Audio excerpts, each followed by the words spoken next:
अस्सलामु अलैकुम वरहमतुल्लाहि वबरकातुहू। नाज़रीन, इस वक्त हम गुजरात के बड़े शहर अहमदाबाद की होटल एप्सिलॉन में ठहरे हुए हैं। गुज़िश्ता रात यानी 2 मार्च को यहाँ पर बहुत ज़बरदस्त बड़े पैमाने पर फैज़ान कुरान की जानिब से मुज़ाहिरा हुस्न क़िरात रखा गया था, जिसमें दुनिया के मशहूर कारी मिस्र के रहने वाले जनाब शेख अब्दुल नासिर साद अब्दुल बासित हरक अल मिस्री तशरीफ़ लाए थे।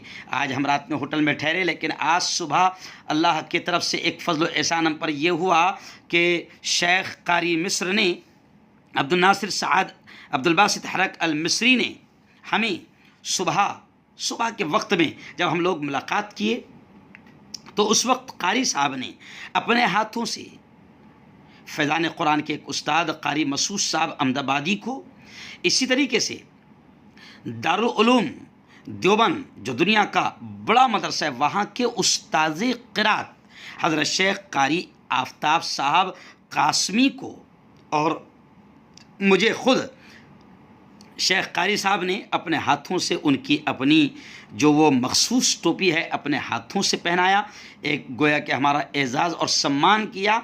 मैं भी समझता हूँ कि ये हमारे लिए बहुत खुशनसीबी है, सआदतमंदी है कि शेख ने अपने हाथों से उनकी अपनी मखसूस टोपी मुझे पहनाई और एक सत्कार और सम्मान किया। हम दुआएं करते कि अल्लाह ताला हज़रत की उम्र में खूब बरकतें नसीब फरमाएँ। माशाअल्लाह।